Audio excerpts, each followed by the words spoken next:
registered.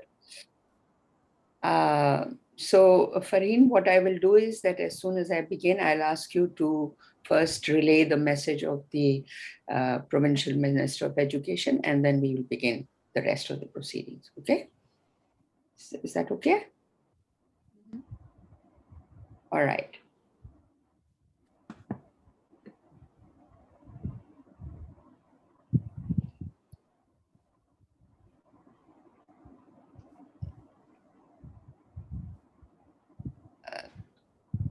On behalf of SPELT, a very warm welcome to everybody. SPELT is very happy to be taking this event celebration further. And today we are having a panel discussion. Before we begin anything, Farheen, I would like you to play the message of the Provincial Minister of Education, Saeed Ghani.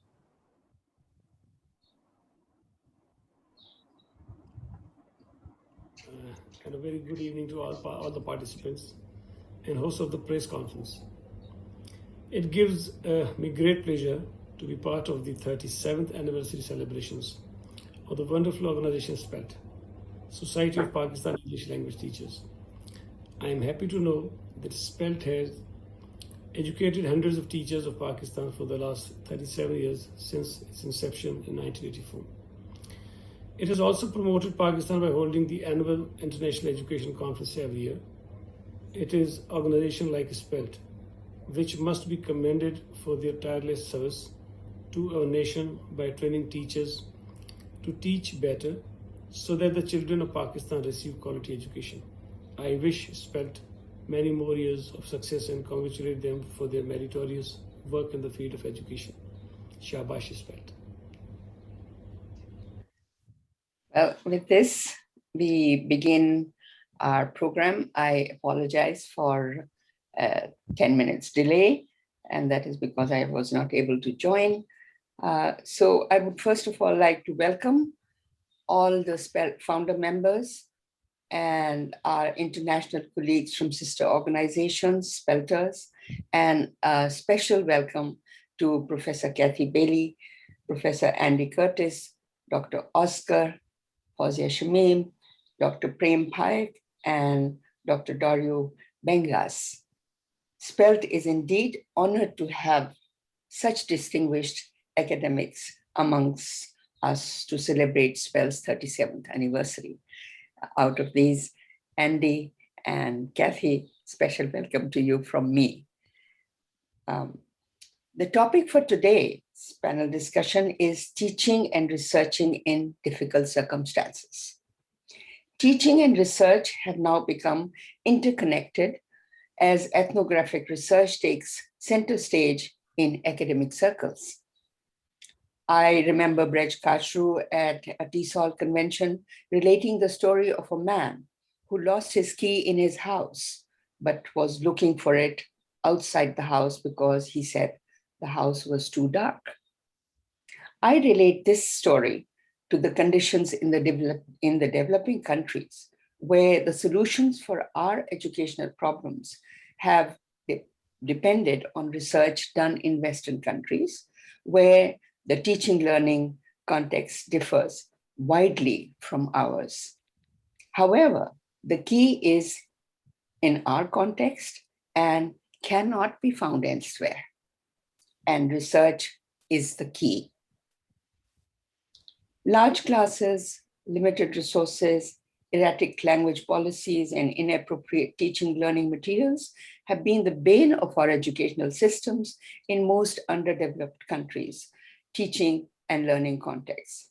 But the resilient teachers committed to quality education are now turning to researching in their own classroom to see how teaching and learning in difficult circumstances can be made more effective.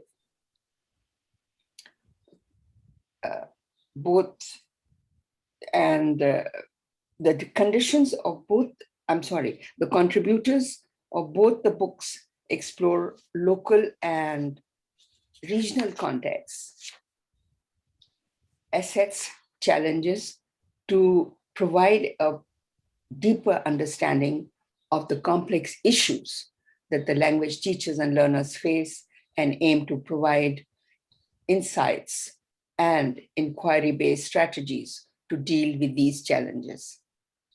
It is a matter of great pride for SPELT that 3 decades ago in our conference, we talked about evaluating and adapting materials for classroom use. And for the 37th conference, the topic is Teaching English Effectively, Innovations in Policy, Practice, and Research. And this encompasses all the 3 aspects which must be taken into account for effective teaching and learning. True, classroom teachers do not have a control on the policies that govern them, but they can experiment, innovate, strategize, record, and share with others in similar situations to maximize teaching and learning. I'm also very proud to say that Spelters Bushra Khurram and Fawzia Shamim have chapters in these books being discussed this evening. Fawzia is also the co-author, co-editor of the book entitled International Perspectives on Teaching English in Difficult Circumstances, Contexts, Challenges, and Possibilities. The aim of the panel discussion is to give teachers an idea of the resources now available to help them negotiate their own context. Teachers from 16 different countries, to name just a few: Cambodia, Vietnam, Pakistan, Turkey, Rwanda, Bangladesh, Nepal, Syria, Indonesia, are all contributors to the 2 books being discussed today. And the good news is that I have found that some of the authors are willing to send you their book chapters if you approach them. So you have access to these books. Before we begin discussion, I would like to share with you that during the panel discussion, all participants will be muted. However, the chat box will be open and you can post your questions there. Huma Qureshi, who is my co-host, will monitor the questions and share it with the panelists in the Q&A session, and Farheen is managing the chat box. This discussion will be in 2 parts, each one focusing on 1 book. The panelists are requested to take 10 minutes to share their thoughts. After the panelists have finished, the house will open for a short question-answer session. I request Huma Qureshi to assist me in this session. And I'm not reading out the introductions to the panelists as they are all so well known. I request them to just say a few words about them when I request them to talk to the audience. So first of all, it's my honor and privilege to invite Professor Kathy Bailey. Could you please give an overview of the book, Research on Teaching and Learning English in Under-Resourced Contexts, and highlight some issues which teaching in under-resourced environments come across? Thank you, and welcome, Kathy, once again. Thank you so much. I'm very happy to be here. Can you all hear me properly? Okay, thank you. I'm going to share my screen. I have a simple PowerPoint presentation to share with you this morning.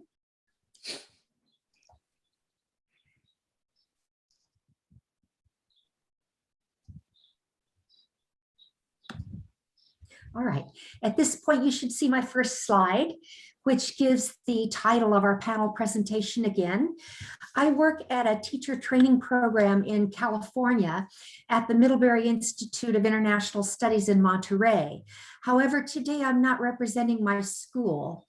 Today, I want to represent TURF in this panel discussion about 2 exciting and relevant books. I'm very happy to be included in this meeting of what feels to me like an international book club. I'll be talking about the book on the left, Research on Teaching and Learning English in Under-Resourced Contexts, and then we'll talk about the beautiful book on the right.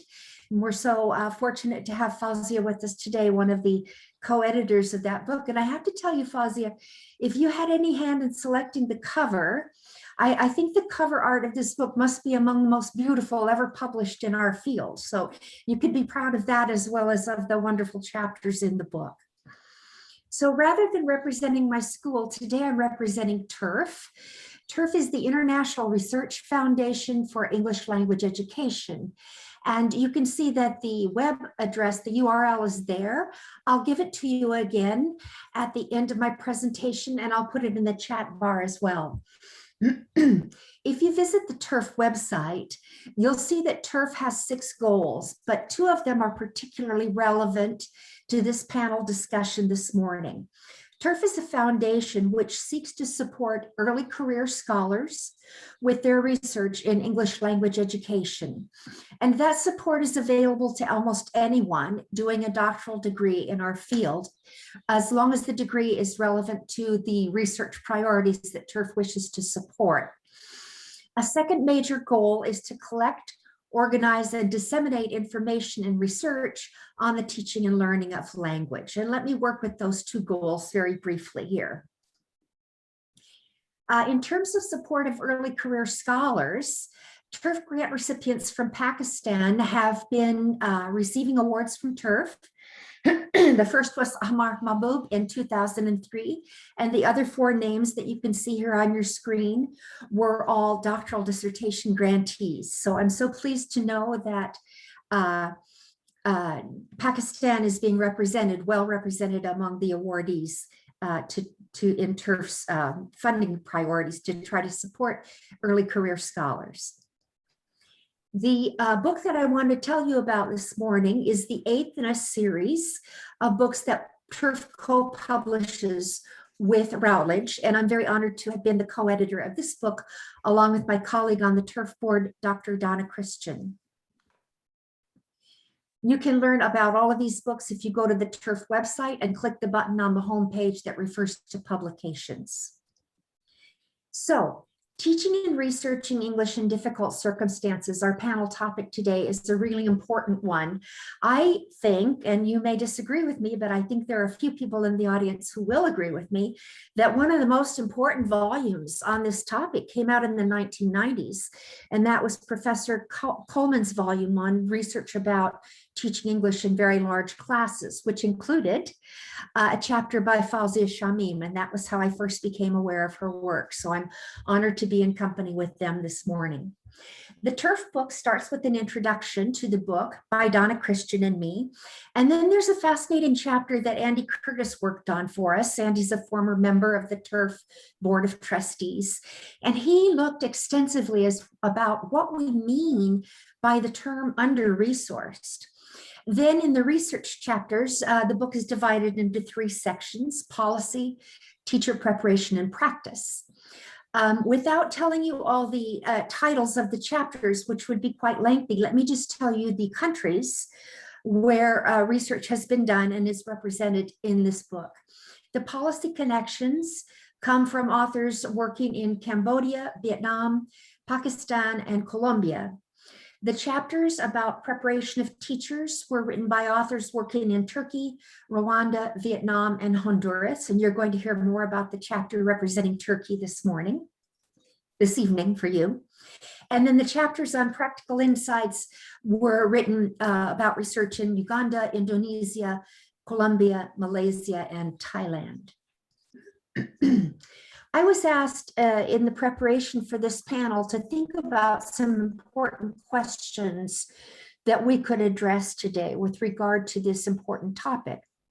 So I want to pose 3 questions for us to think about as we listen to our presenters today. The first, which is particularly interesting for me because I haven't visited Pakistan, is what are the typical challenges of English teaching in under-resourced context in Pakistan? And second, what can teachers do, specifically English teachers do, to meet those challenges? And then third, and this is a question I hope to provide a small answer to, how can organizations such as SPELT and TURF help teachers, teacher educators, researchers, curriculum designers, test developers, and program administrators to meet those challenges? So let me share with you some resources that may be of help to you. If you go to the TURF homepage, there are 4 buttons along the bottom, and you'll see that this bright turquoise arrow is pointing to the button that says resources and references. If you click on that, you'll find a drop-down menu with several links to different issues and resources that may be of help to you. Reference lists, link to organizations, research organizations, many journals in our field, nominating papers for the James Elatus Prize, which TURF offers every year, teachers associations like SPELT, getting published, conference opportunities, practical resources, and grant, fellowship, and award information, as well as Slidecast by TURF. And you'll see with those bright blue arrows, I want to just call your attention to 3 resources that may be of particular relevance to you. The reference lists are free downloadable Word documents on topics, over 200 topics of interest to teachers, language teachers, and researchers. Journals, if you're interested in getting published, there's a list of journals there with indicators that show what sorts of papers they're interested in. And then finally, and this is the item that would be of most use to teachers, the practical resources page takes you to many other links of free resources such as materials, rubrics, teaching techniques, articles, and so on. So I invite you please to visit the TURF page about practical resources and see what you can find.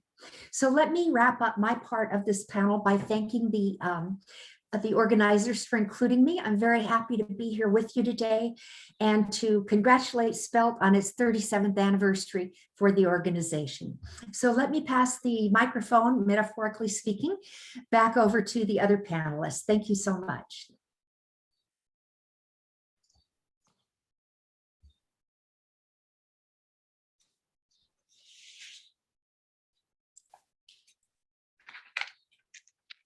Professor Andy Curtis.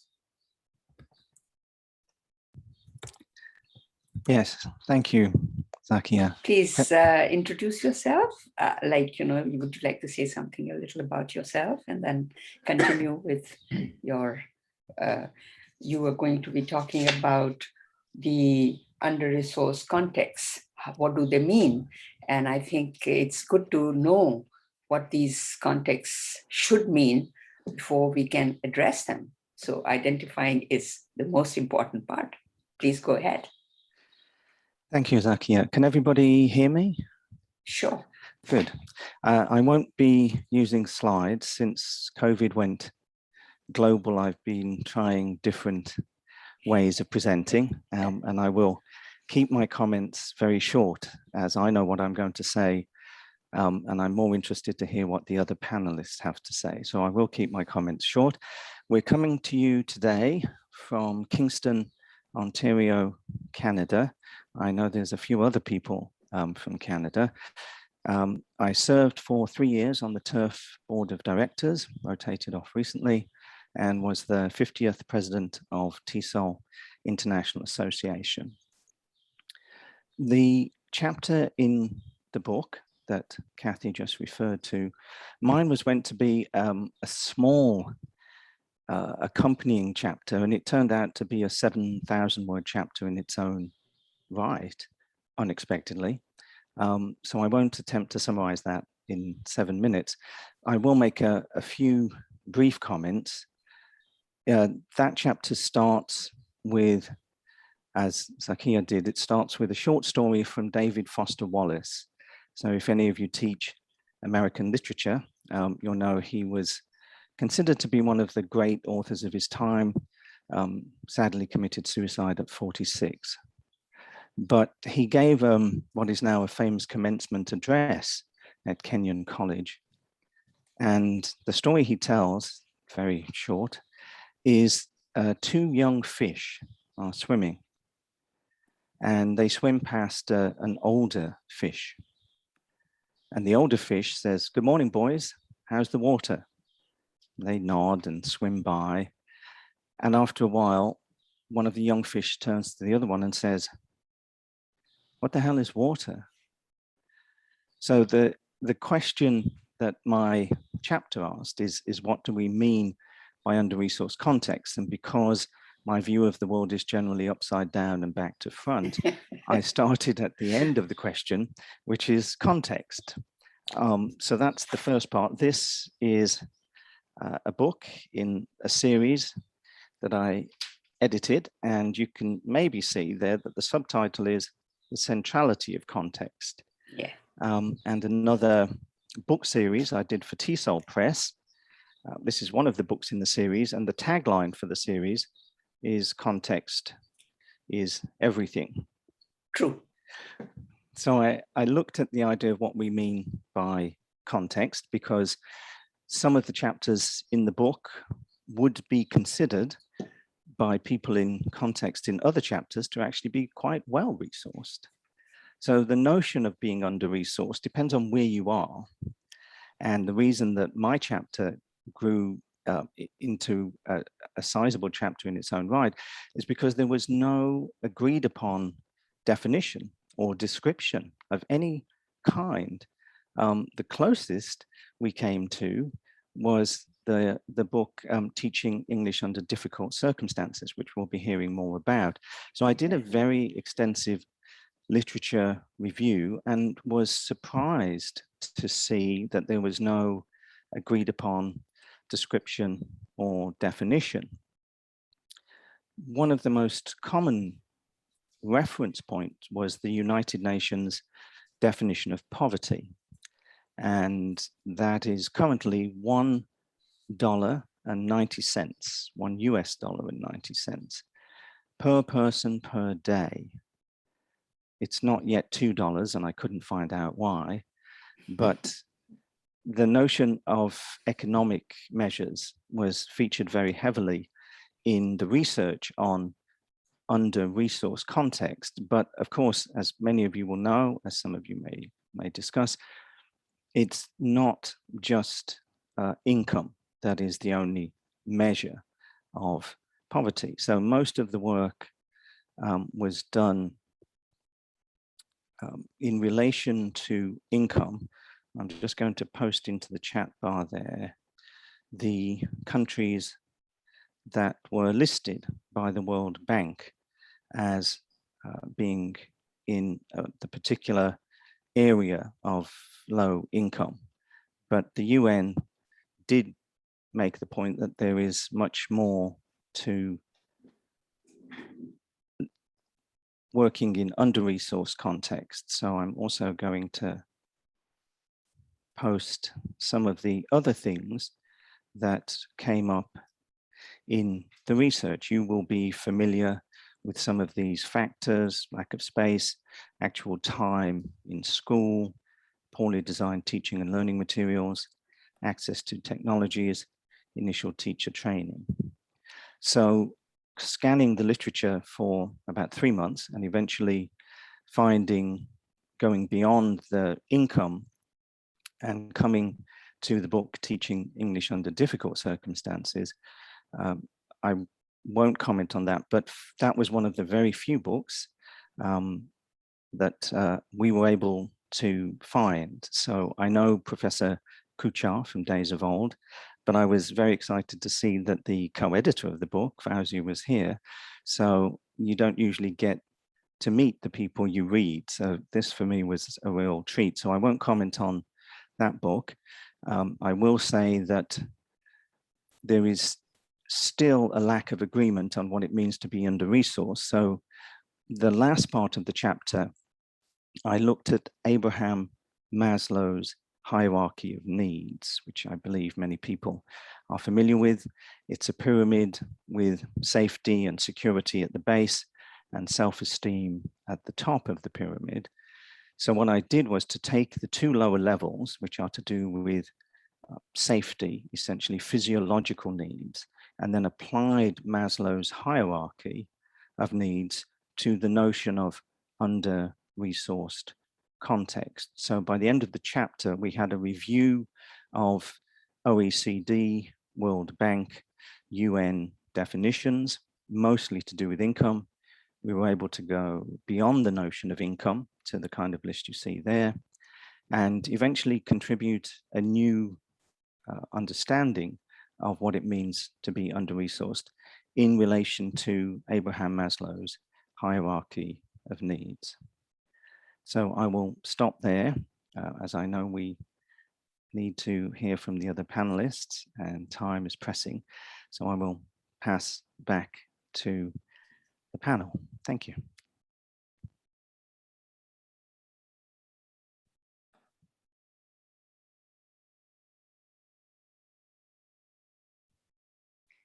Yes, thank you, Professor Andy Curtis. And I think it's a brilliant idea that you applied Maslow's hierarchy to analyze context.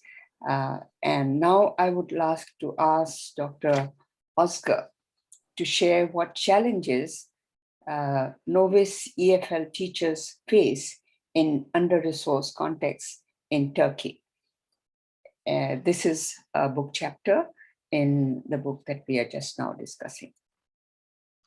Hello, can you hear me? Yes. Okay, Please. great. Please go ahead. I'm very happy to be part of the panel discussion, and I would like to congratulate the organization for the 37th anniversary. And I'm very happy to be part of this book with my chapter entitled "What Challenges Do Novice EFL Teachers Face in Under-Resourced Context in Turkey?" and Exploratory Study. So in Turkey,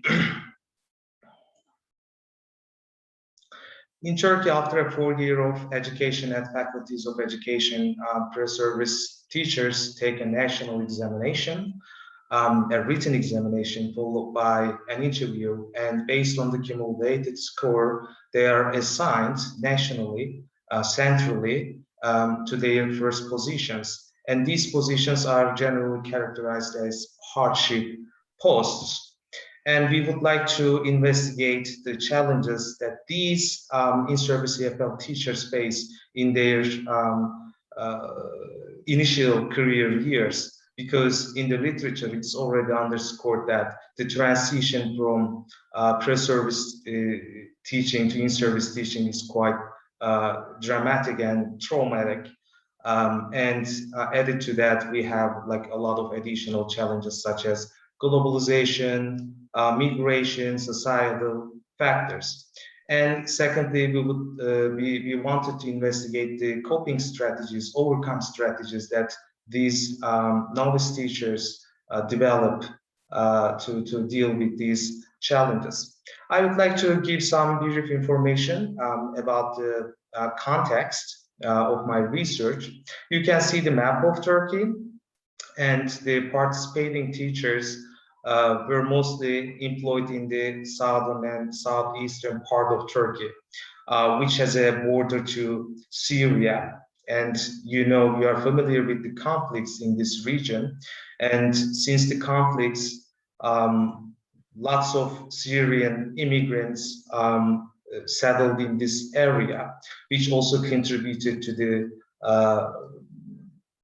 sociological description of the region.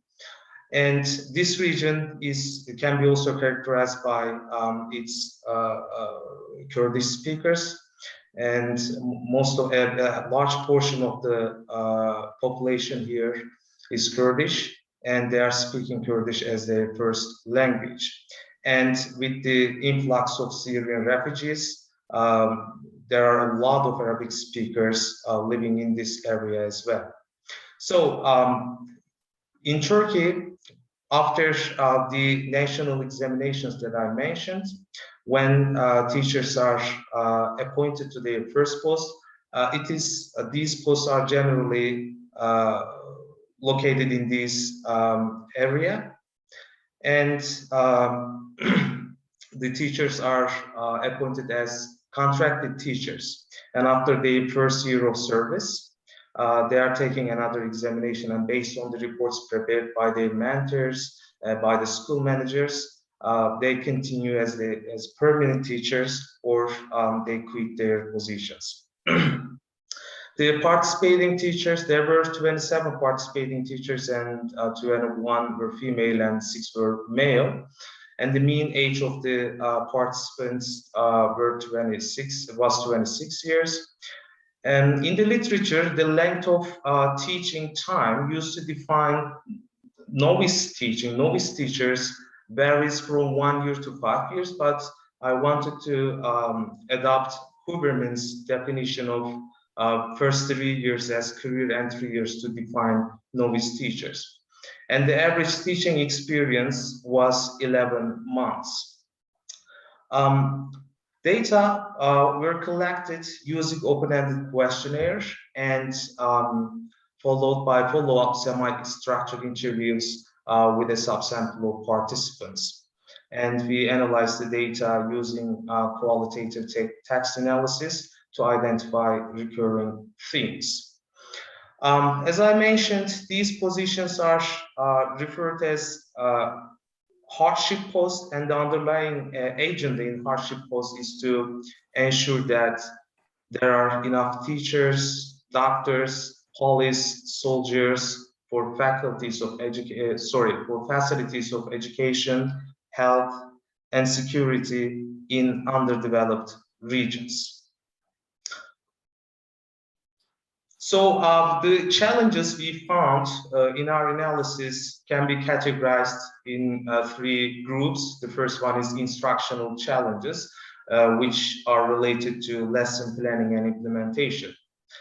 As reported by the participants, students' low English proficiency and preparedness, disparities in students' academic level, overcrowded classrooms, classroom management, students' motivation, low motivation, let's say, to learn English, students' diverse L1 backgrounds, schools' physical conditions, and lack of technology were the most commonly mentioned instructional challenges.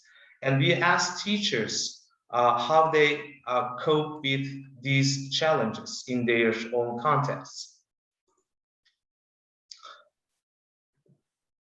So in Turkey, a centralized nationwide curriculum is implemented across the country. However, due to the students' proficiencies and preparedness, teachers reported that they could not address the learning outcomes in their own context. In that, they revisited the learning outcomes based on the students' level. This was the first strategy they enacted in their context, in their classrooms. And they use games and visuals in order to increase students' motivation, attract their attention, and overcome a lack of technology in their classrooms. And they reported that they prepared tailor-made materials when the coursebook was insufficient, and they implemented various activities during the lessons in order to engage as many students as possible from different levels and learning styles. Novice teachers, newly graduated teachers actually were successful in terms of acting as agents in their classrooms. And they kind of found ways to cope with these challenges, which is a great thing actually, However, when we examine the other type of challenges in terms of coping strategies, we cannot say the same thing. Professional community related challenges, what we mean here is that the challenges that the teachers faced in terms of collaborating and communicating with their colleagues and administrators. And lack of collaboration with colleagues, lack of support from colleagues, especially more experienced colleagues, different teaching styles of the teachers in the classroom, especially experienced teachers' teaching style, and their mindsets, interrupted and disrupted newly teachers' teaching styles actually. And administrative indifference to English lessons, because English is not a very important course in terms of national exams, and administrators are kind of prioritizing student success in national examinations, so they are not paying enough attention to these to English courses at schools. And English teachers, highly motivated, newly graduated English teachers, reported this as a big challenge in their context. And of course, lack of support from administration, which is related to the previous challenge, and fear of communicating with administration was also one of the challenges reported by the teachers, because they are contracted teachers, they are in their initial career years, and school managers are kind of acting an important role, playing an important role in terms of making decisions related to their future careers. So in order to deal with these challenges, novice teachers did not report any coping strategies, which might be related to the power relationship in their context, because they didn't want to confront any kind of conflict that can arise from their demands, like their complaints to the administration. And there were regional challenges, which were transportation, because some schools were located in far villages, and in these villages there were no housing facilities, so teachers had to transport from the city centers or town centers to these villages, which was a big challenge for the teachers. Limited sociocultural opportunities, unequal distribution of resources, and underdeveloped economy in this region contributed to this challenge as well. Cultural differences, as I said, most of the big proportion of the population is Kurdish, and there were lots of Syrian refugees and Arabic speakers, and teachers found it really difficult to socialize, incorporate themselves into the society in this region, and it contributed to the problems they have experienced. And housing was one of the challenges, and cost of living, of course. They reported that because the economy was underdeveloped, and because there were limited houses in the region, the rentals were quite expensive, they said. And L1 differences also contributed to the problems that teachers face here. No coping strategies were reported other than getting used to the new social environment by the teachers here. As you may guess, some findings such as class size, classroom management, course materials, students' proficiency and motivation are commonly found challenges, problems, not only in Turkey, nationwide, but also globally, everywhere in the world. Well, we have novel findings in our research, including socio-cultural adaptation and school infrastructure, such as L1 differences and frequent electrical power cuts. So yes, some teachers had limited access to technology. In addition to that, one teacher, for example, reported that there were no curtains in the classroom. So to avoid the reflection of the sunlight, he mentioned that they were hanging papers on the windows of the classroom, so that students can see what they are writing on the blackboard. And the rural teaching context seems to bring its own challenges because of the unequal distribution of educational resources and differences in teacher satisfaction between rural and urban areas. And as we mentioned, many coping strategies for classroom-related challenges were reported by the teachers, but they did not report any strategies to deal with challenges related to colleagues, administration, or sociocultural problems.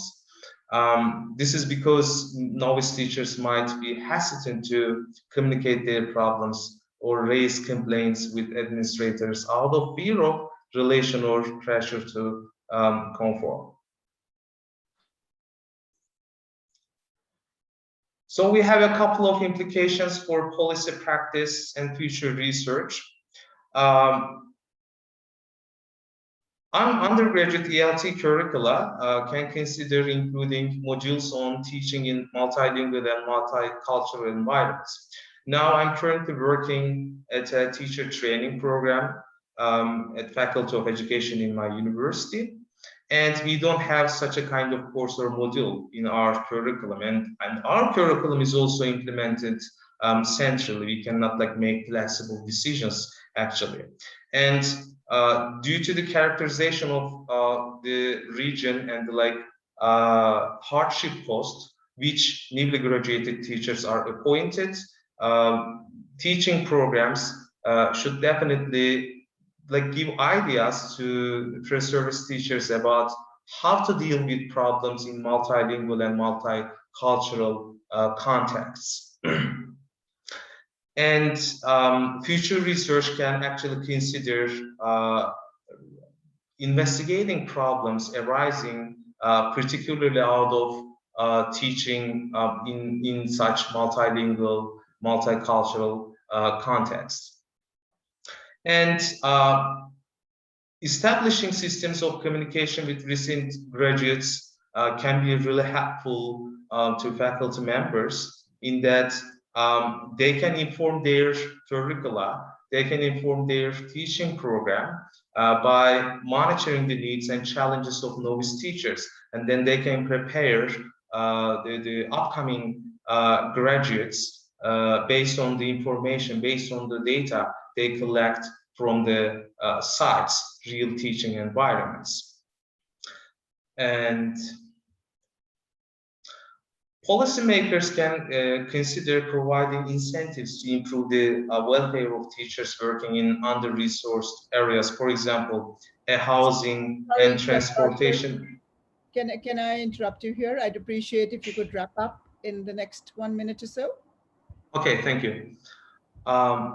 For example, the housing and transportation allowance could be provided to compensate for a lack of available resources, because due to these limited resources, the contracted teachers, when their hardship post time ends, decide to transfer themselves to more developed areas of the country, so that there is a quite frequent circulation of teachers in that region. Also, policymakers can consider revisiting the structure of mentorship scheme and the system of evaluating contracted teachers. Because of this conflict of relationship, newly appointed teachers, novice teachers cannot communicate their problems with their administrators or mentor teachers or the officials of Ministry of National Education. This is the end of my presentation. Thank you very much for listening to me. And thank you, Dr. Asghar. I think most of the things that you were talking about, we would all be able to relate to in all the international and national colleagues that are listening to your talk, because I think novice teachers, in any case, are anxious because they've just got into something. And then the kind of challenges that you have pointed out are very, very familiar. I'm tempted to talk about them myself, but I think I will move on. And this would bring us to the end of the first part of the panel discussion. And we will now begin with the second part, in which we are talking about the focus will be on the book, which is Teaching English in Difficult Circumstances. As Kathy and Andy have said, I think it's a very welcome change that inquiry-based chapters from countries where these problems occur, the teachers have reported. And so that book is precious because it is a pilot in that field, in that manner. And I would like to congratulate Fawzia Shamim and Harry Kucha for editing this book. I have also a chapter in it, and so I know what tribulations we went through. So can I pass this over to Fawzia and ask you to give an overview of the book, Fawzia? Thank you very much, Zakiapa. Yes, the book, as you all know, is called The International Perspectives of Teaching English in Difficult Circumstances. Came out in 2018. And Harry Kucha and I co-edited the book. Unfortunately, Harry has got other commitments, so he's not able to join us today. But he said he's going to be very much here in spirit. So if you just allow me a minute to share my screen, Sure. I'll just go ahead and do that. Yeah. Okay. This is simply just and thank you, Kathy. I appreciated you were very kind to say that you like the book title. So thank you so much for that. What I'm going to do is I think Andy has given such a nice overview and helped us understand what are under-resourced context. So I will skip all the definitions. And one of the things that I think which I will be focusing on is something that, and I'll build upon what Andy has said, because the importance of context and how, and I can see in the chat box also, everybody is writing, lots of people are writing about, how unimportant it is to simply start dividing countries on income basis, develop. These labels do not help understand the context and understand the context, particularly in which the teachers work. So I'm going to go on straight to start with the questions that the book sought to address. The questions were much deeper and not just simply looking at the surface, but going deep down into thinking about things like, why do the kinds of difficult circumstances which are described in the book, why do they occur at all? What are the reasons for that? And then how do policy decisions, because policy seems to be guiding action, and so how do policy decisions sometimes contribute to creating difficult circumstances for teachers? So surprisingly, policy is supposed to facilitate, but the chapters in the book seem to say otherwise. Other questions addressed are things like, because this is not a book simply about identifying issues and identify problems, but all the chapter authors identify the issue, and then the focus is more on what have these teachers done to address these challenges. And so therefore, there are some ideas that I will share in terms of lessons learned from here. And also, I think one thing that was highlighted was that is a training provided to teachers. Currently, are the training models adequate to help teachers work in difficult circumstances? And so all the different chapters have addressed some of these issues, and I'm trying to kind of summarize it for you here. What are the contexts for teaching learning English in low to mid-income countries? Yes, we do use the words low to mid-income countries, Asia, Africa, Latin America, despite the fact that we know that they do not say much. But I think in terms of funding resources, grants, projects, they need to be used as a kind of language that everybody understands because of the indicators and what we call the objective indicators. Anyways, what we find out is that basically, as Andy also said, the contexts are situated, they are diverse. They are, and what we find is that they are context within context. And as Howell Coleman in his chapter in the book tells us, that there are sometimes invisible difficult circumstances. And I know that Howell is in the audience, so at some point later, I'm going to request him to say a little bit more about the invisible difficult circumstances, because those are the ones that nobody knows, and they are not noted down in the figures that the World Bank produces. So basically, then they don't become part of the discourse. So what is the book, it makes a plea basically to expand the boundaries of difficult circumstances beyond mainstream ELT.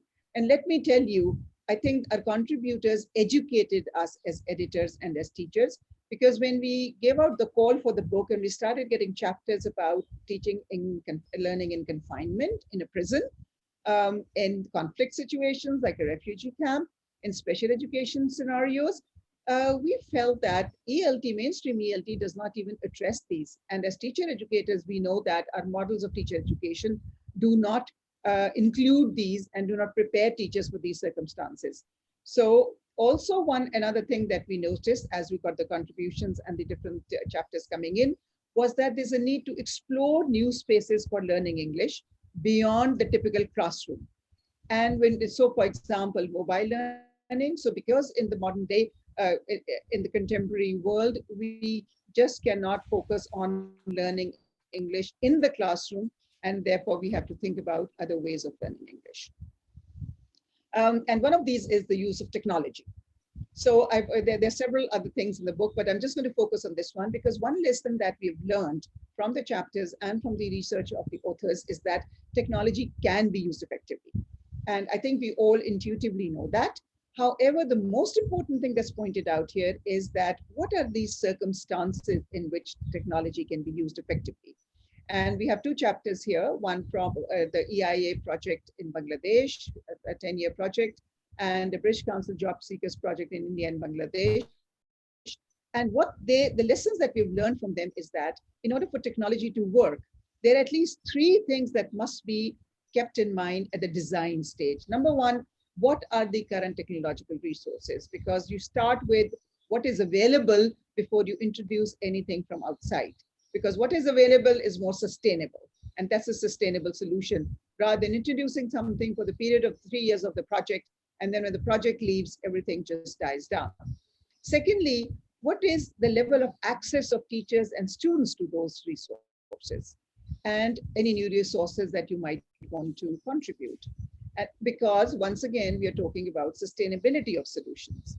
And finally, use of enableable technology, which once again, I think we've all discovered more than ever in the recent pandemic, that technology is a tool and it's not, and it has to be a supporting tool for context appropriate pedagogy, not something that you import from other places.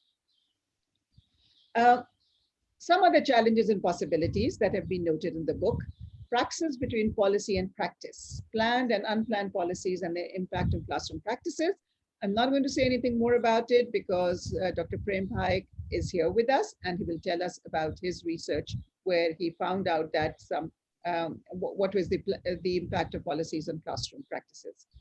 And teacher quality and teacher development, once again, we have Dr. Dario Venegas here, who highlighted the role of teachers' initiative and agency, particularly when English language teaching and learning was taking place in a prison in Argentina. So once again, I'll let him tell you more about it.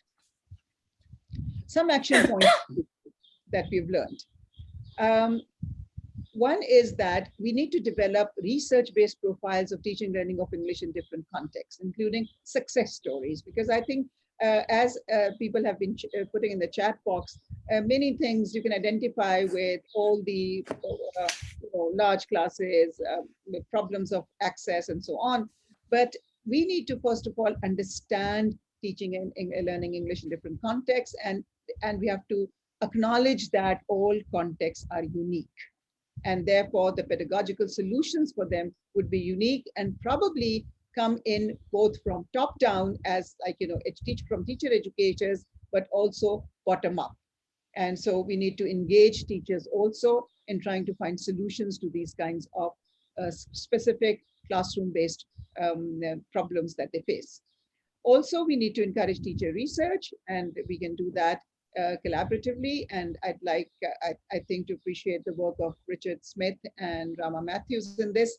And I hope that all of us, if are not members of their exploratory research group, we are at least following them and learning from them about how to go about with this kind of research.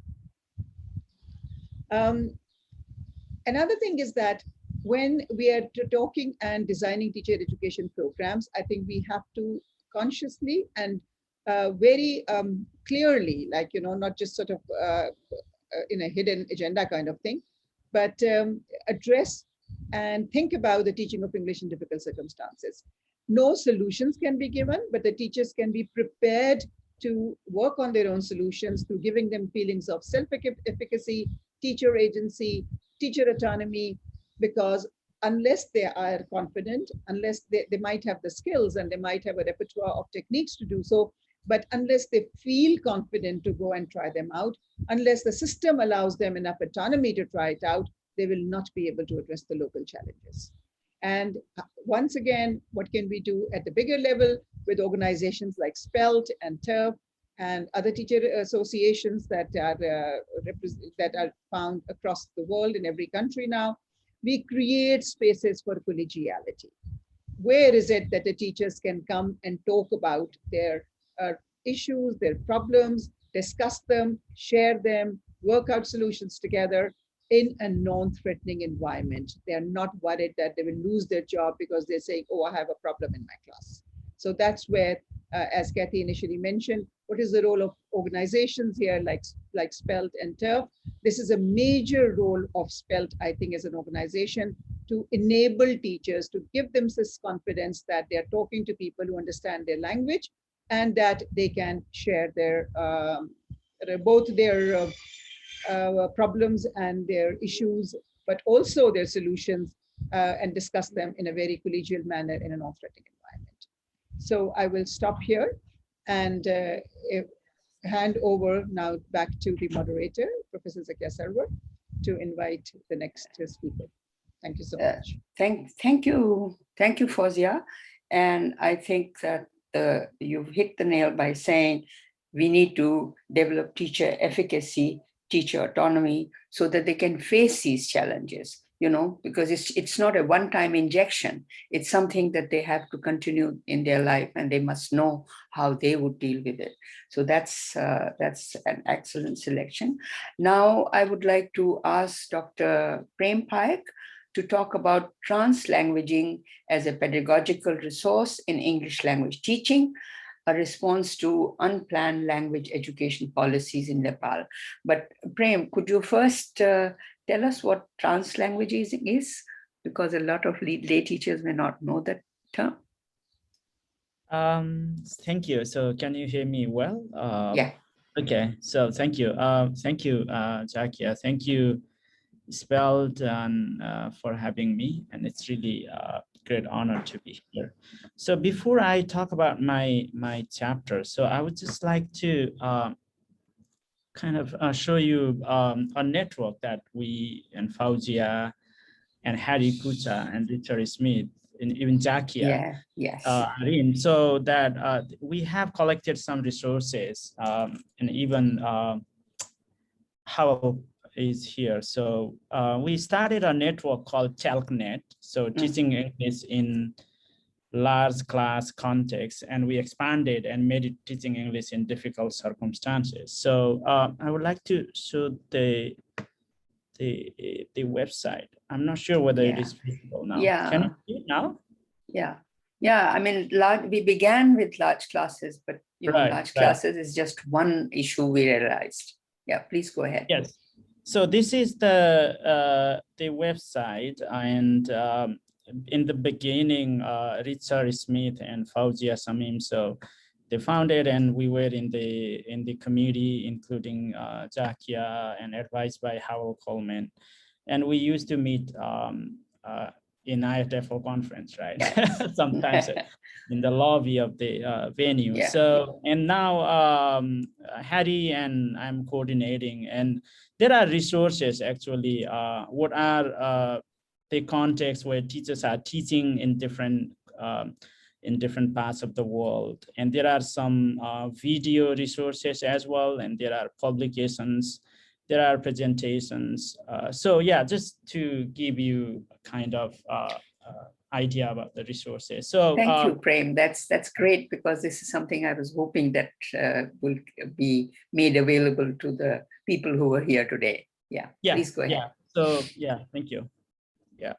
So I don't have PowerPoint, so I agree with Andy. So in teaching online and with this pandemic, so I just wanted to keep things very simple. So when I got, just to give you a brief background of my chapter, when I got invitation from Fauzia and Harry Kucha to contribute to their book, and I was kind of like started thinking, okay, what is difficult circumstance? So I was working in Nepal and doing research with teachers and schools in rural villages. And, I didn't have actually ready-made answer, of what difficult circumstances actually. So I started thinking and okay, so because then I was working with teachers, actually observing their classes in the context where they had only textbooks, so they had nothing, right? So they had pieces of chalk, and they have blackboards, and they have desk benches, but nothing else like, technology and, even a really, good space for teachers to work. So then I started reading some literature, and I agree with Andy and other panel members here that there is no agreed upon, definition of what difficult circumstances is, or what even under-resourced context is, right, in the context of English language teaching. So I started kind of reflecting on my own ethnographic observation. And I found that, teachers in one of the primary schools, the teachers were asked to teach English from the first grade, that is the grade 1. And these teachers actually don't have really strong competence in teaching English. And the students come from very diverse linguistic and cultural background. For most students, English is the third language, not even second language, right? There are many students coming from different tribal groups, indigenous groups, and with different socio-cultural background. And yes, there are places like, where they can really talk, for example, enough classroom space, right? And even desk benches are there. But actually what I noticed was there was no kind of like interactions and not really meaningful participation of the students, and interaction between students and teachers. So, and then I started talking with the teachers, and one of the major challenges that I noticed, and which is actually coming from, is not because these teachers were not really incompetent in teaching English, or they were not demotivated or not motivated in teaching English, but because the policy actually have created different kinds of policies have created a number of challenges actually. So that's why I started actually looking at how this dominant notion of difficult circumstances or under-resourced context as the lack of material resources, like, right, for example, funding or maybe technology or other devices, may not actually represent difficult circumstances that teachers are actually experiencing in the context where I was doing my research. And there, I noticed that the major challenge was emerging from the language policy, which I call it, and even Robert Kaplan and other language policy scholars call unplanned language policy or planning. So which is because these teachers are not really consulted while they were changing policies to teach English from the first grade. And on top of that, the teachers were asked to teach all content subjects, including social studies, mathematics, and science in English from the first grade of, from the first day of students, going in school. So, and I started, okay, I think this is the most difficult circumstances that teachers are actually situated in, right? And these teachers don't have any ideas, basically, how to teach English in social studies.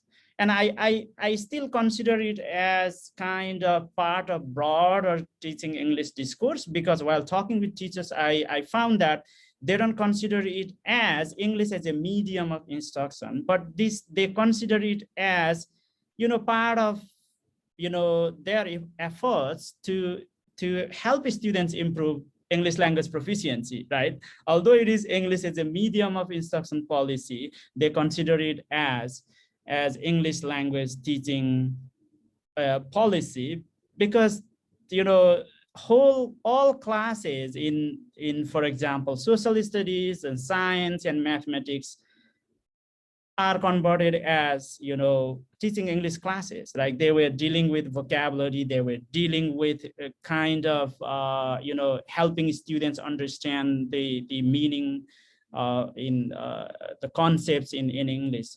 So it was like, all kind of subject teachings were kind of like English language teaching class. And what I noticed was, even these teachers had issues with teaching English language, which is the mandatory subject from the first grade, right?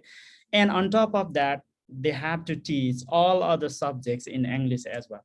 And now this is my difficult circumstances. So I was trying to argue that it's not just like having resources such as funding, technology, or textbooks, or reference materials, or library, or something like that. It's difficult circumstances created by language education policies that the government or the Ministry of Education or the nation states do not basically understand. And this push towards implementing English from the first grade, both as a teaching subject and medium of instruction, is not based on any evidence. We all are familiar with that, right?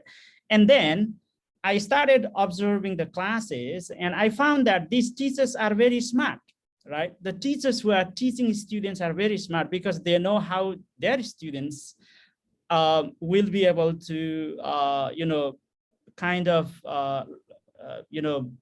learn. For example, very simple. They know whether their students are learning or not while teaching in English only medium of instruction.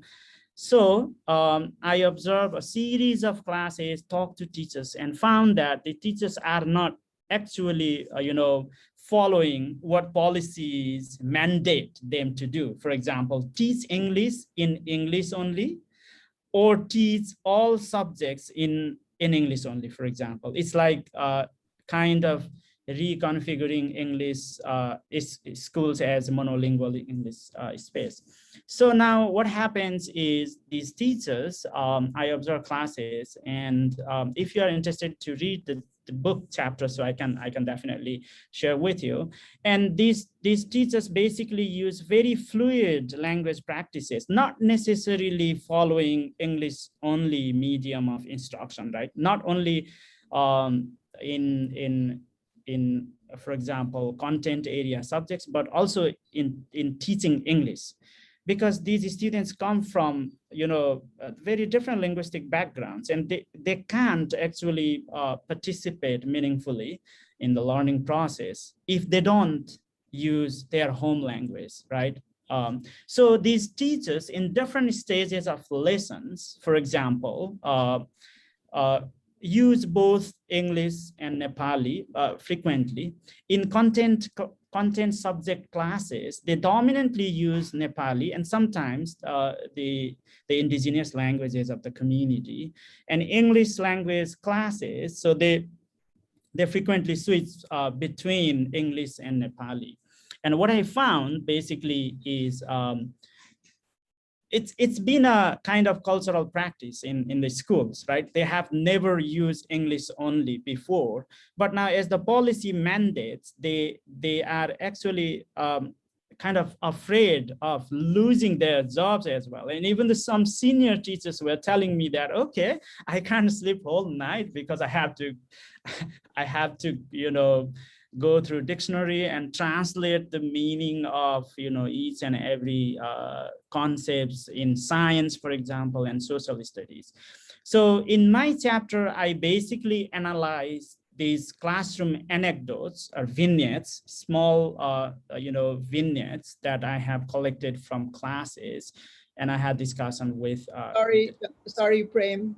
Could I possibly request you to wrap it up in 1 minute or so, if you don't mind? Yeah, and now this is what I end. There are many wonderful studies who define this practice, the practice of using multiple linguistic resources simultaneously in the classroom to help students actively participate in the learning process, cognitively invest their knowledge, and more importantly, invest their identities in the whole learning process is what scholars like Ophelia Garcia in our field and Li Wei and other scholars define as in translanguaging or translanguaging pedagogy. So for me, is translanguaging pedagogy could be a response to basically, or as a resource in this kind of difficult circumstances, particularly in multilingual contexts where using English only language may not create further problems and further difficult circumstances from learning point of view. So thank you very much, Fauzia. I'm sorry. So yeah, thank you. Thank you very much. And I think this is a dilemma that a lot of teachers face because their school policy is only to use English in the classroom. So I think your chapter should be a great help to such people to see how they can cope with it. Now, could I request Dr. Dario Bangas to talk about the chapter. He says, I want to make the invisible visible. That's a very tantalizing title. Well, thank you very much. And thank you, Spelt and Fauzia for the invite. I'll be brief. I'm very aware of time and I need to go in 8 minutes.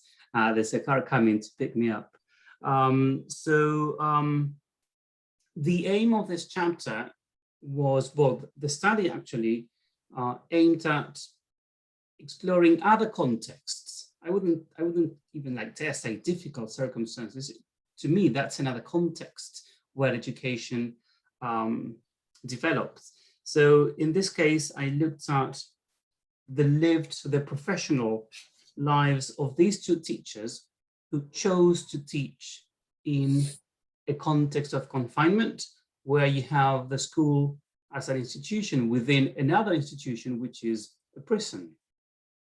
And I was interested in understanding their motivation to teach in those contexts, because from, let's say, the outside, people might think, at least in Argentina, that why would you go to teach in a prison, right? And the funny thing is, well, there's a paradox here, because while sometimes in like mainstream education, you might hear people talking about oppressive systems within education because you have a hierarchy and a centralized curriculum, and you've got to follow, like there are specific times for everything, etc. Prison education is found as liberating by both the teachers and the students, because it is the moments where they can think about life beyond the prison. They can think about, or they could envision themselves developing new identities or developing other identities that they might sort of maximize once they leave the prison. And so when I spoke to these two teachers, their first motivation was intrinsic, and it was driven by truism. So they saw themselves not necessarily as teachers of English, but primarily as what we might say critically engaged citizens that believed in social justice or socially just education, that were active members of the society, in terms of empowering others or making sure that those those who are usually ignored by the system are visibilized, because in both cases, they came up with this idea of a journey metaphor where these students, because they always call them students during the interviews and their research diaries, these students become visible to the state when they are in the prison. So, and that's one of the teachers was, yes, well, this is their last stop, as if they were, on a bus. And they become visible only when it is like too late, so to speak. So they were driven by that motivation of vocational goals, this intrinsic motivation, you might say, but also they were driven by their own sense of autonomy, because they developed their own materials, their own resources. Everything was context-driven, context-responsive to the needs and demands and affordances that they had in that context. And also their sense of self-efficacy. So, because, well, these were teachers who were aware of their agency and their power to create and enact their own curriculum. So when they noticed that they had the support, the institutional support to do that, and when they became aware of their own self-efficacy to teach in these contexts, they loved it because they felt safe. They loved it because there were no issues with misconduct. There were no meetings with parents.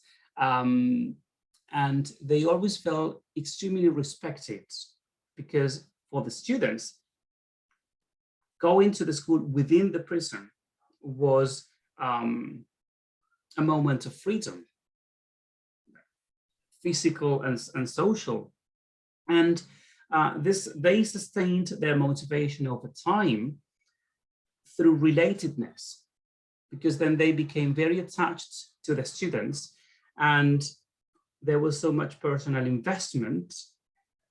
And what they experienced was this journey from sort of like personal intrinsic motivation to social motivation, you might say, because it was this idea of becoming aware of their citizenship as critical citizens, and as educators, as political actors, education as a political act. And therefore they felt the need to work towards that goal. So that's, in a nutshell, what the chapter is about the, exploring the motivation of these two teachers in a context that people might not think about, or might have a very different picture from what actually happens in a school, in the situation of a prison. Thank you. Thank you, Dario, for your comments. And now I think we can open the house for questions. And Huma Qureshi was not able to come because her son is hospitalized. So I request Dr. Fawzia Shamim to take over the questions from the chat box and have questions. If there are any questions for Dario, I think they should be given first to him, and then we can move on to the others. And thank you, panelists, for staying back. My apologies for having joined late.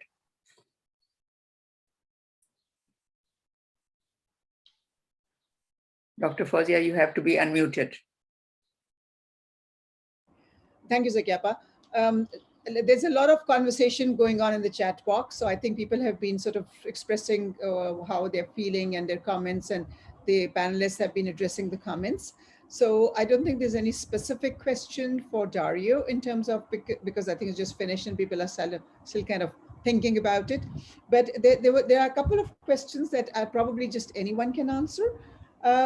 For example, one question was from Dr. Naima Han: do teachers get any input or exposure to exploiting the rich resources presented in diverse class groups?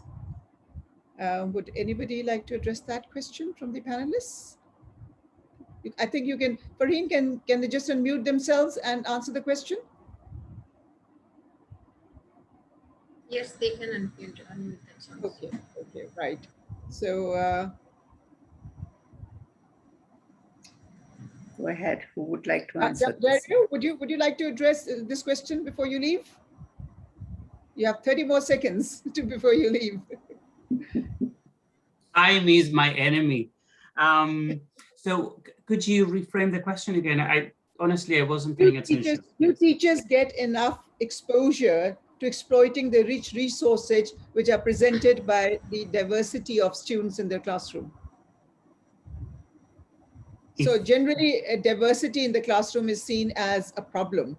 And I think the question is, do people realize that it could be a rich resource, and how are teachers? Oh, that's very hard to answer because I've never seen it as a problem. But I believe I believe that's the case. But it is a matter of, I suppose, being less coursebook driven, being less attached to the curriculum. But this carries resonances, so this has implications at the level of institution. Sometimes we want to empower teachers and yes, go and exercise your agency and whatnot. But then we've got to be careful with that sometimes, because then the institutions will say, no, no, no, this is not the way we do it. So I think, maybe it is a matter of working with teachers through like reflection, situated practice, and exploring all these possibilities little by little, so that then they feel less apologetic about trying to do things differently, and so that they try to contribute to context responsive pedagogies, or even like culturally sustaining pedagogies, by maximizing the resources that are there in the classroom for free, because every child, every student is, I would say, a beautiful novel, a beautiful story, and therefore you've got them there. But it's a matter of becoming. But as, for instance, somebody has said that it is depending on the teacher, if the teacher has the skill to exploit it, and that's where the training comes in. Yes, absolutely, absolutely. Yeah. But working with teachers and allowing them to, institutionally speaking, I mean, allowing them to be creative and to exercise their agency in their own right, I would say. And this is when I disappear in a puff of smoke. Okay.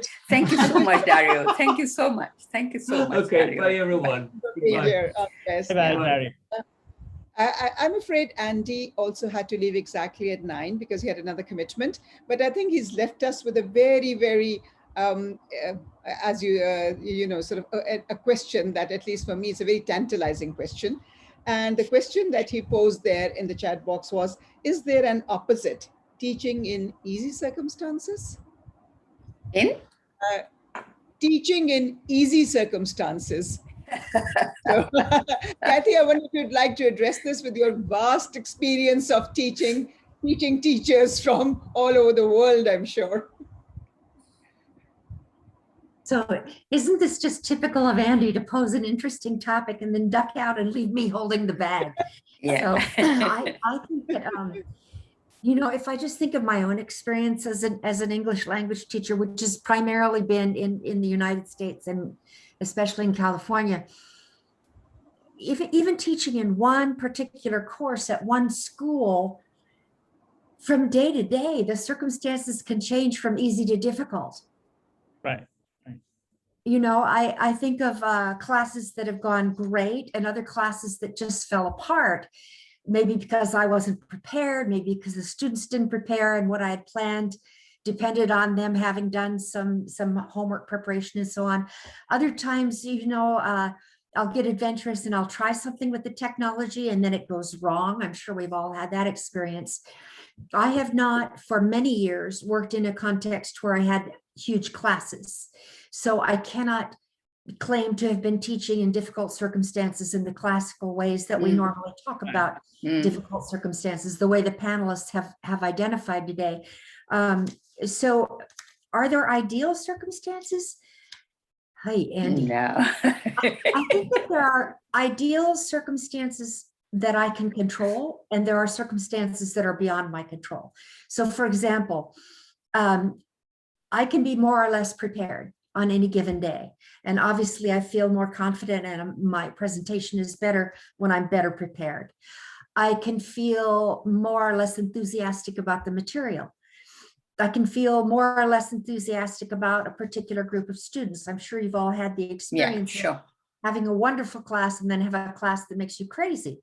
So what I've been thinking about a lot since working on that particular book, especially and working with Andy on his chapter, giving him feedback and learning how complex the issue is that context is not only central, context is a kind of a wiggly creature.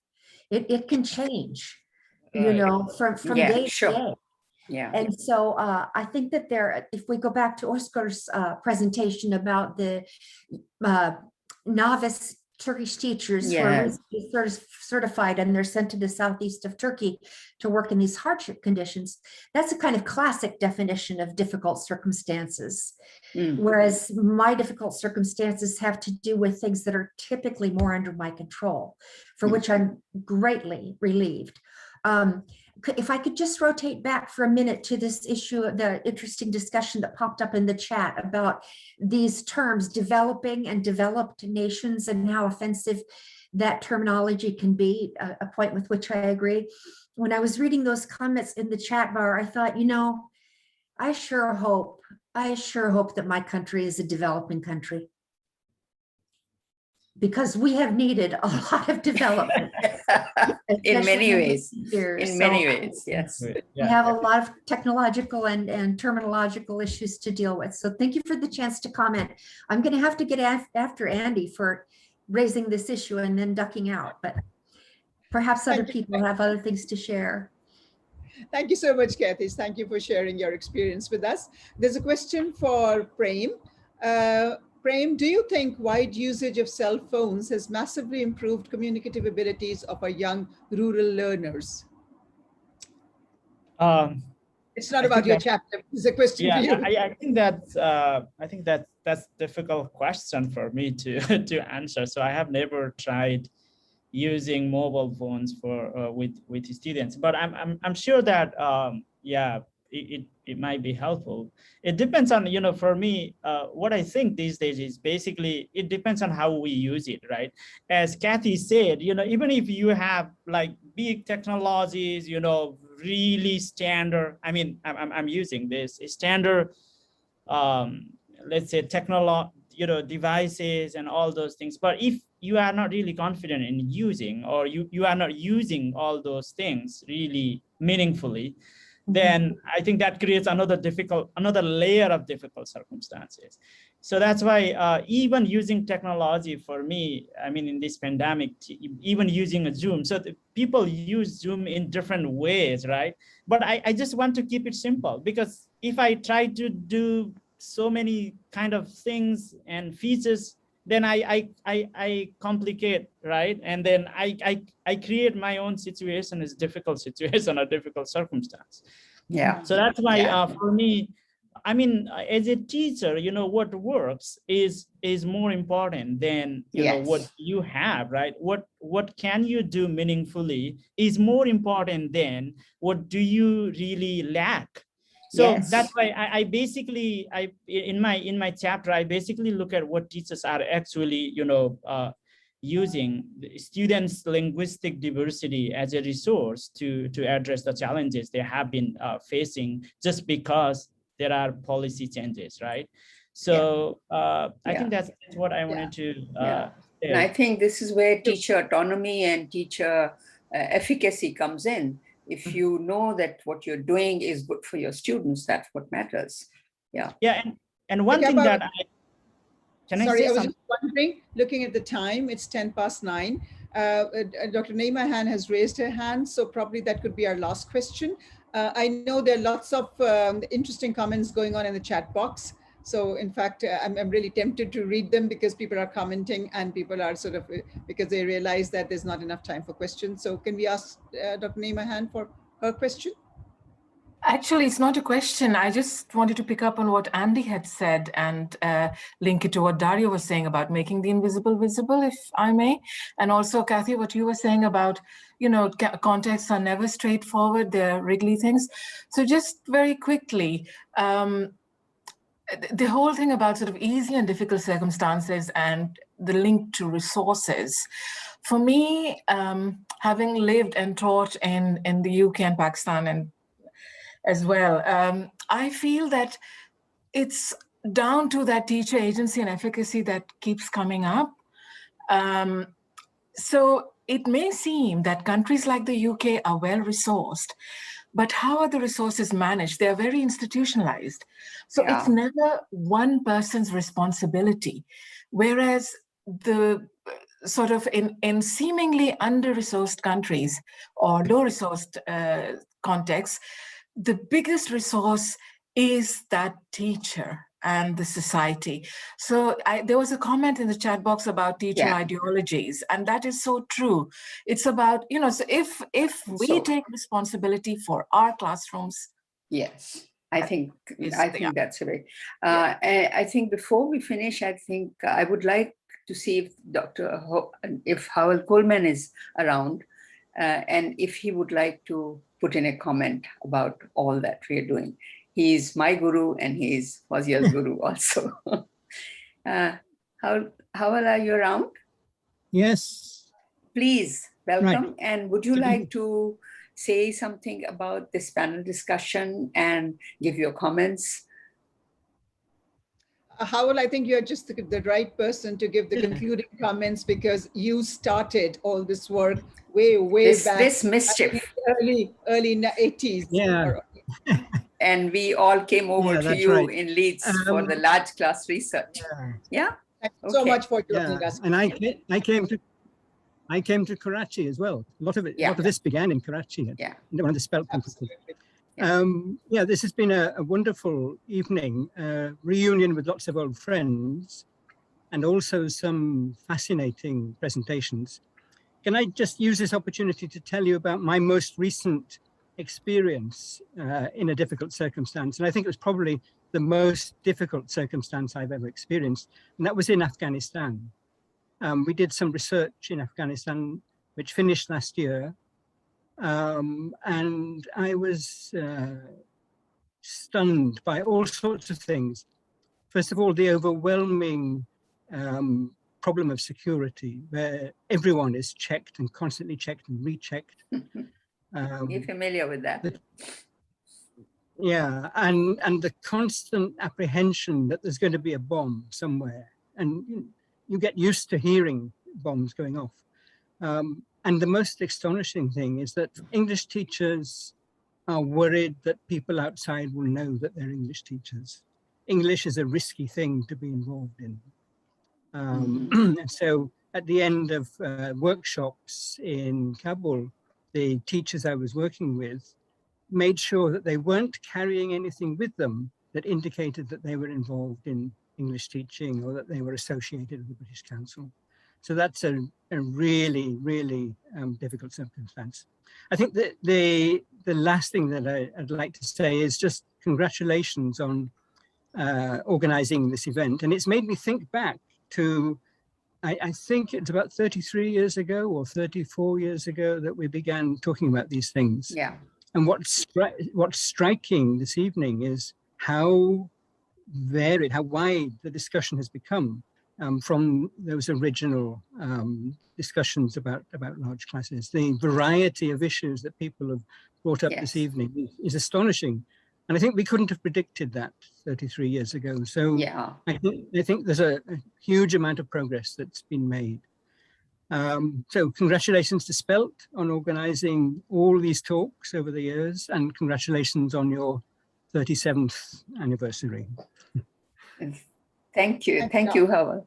So much. And I think I feel very lucky. I still remember when you came to Karachi for the large class conference, that the first ever conference that was held in Karachi, large classes and limited resources. And since then, the journey has come to this, that we have a worldwide community which is looking into different issues and looking at the ways in which we can handle this, because the governments and the educational systems are never going to be supportive. This is something that the people in under-resourced circumstances must realize. The governments will never be supportive because it's a power struggle. And if people get educated, then the power gets toppled. And so that is, we have to go take that as a given, that these things will continue forever. And under these circumstances, the challenges, the way the teachers are facing these challenges, and the way that we have all got together to work out solutions that could be validating what I do in my country to what's happening in Bangladesh, or what's happening in India, or what's happening in Nicaragua. And that's something that we can all do together. And so with this, I would like to thank all of you for having come here. Kathy, for having stayed on till the end. Thank you so much. And all the spelters and all the international speakers and the panelists for having been part of our celebrations. This is the journey just begun. So we have to look ahead. So goodbye, everybody. Before everyone leaves, can I please request that we are going to do a gallery view picture of everyone.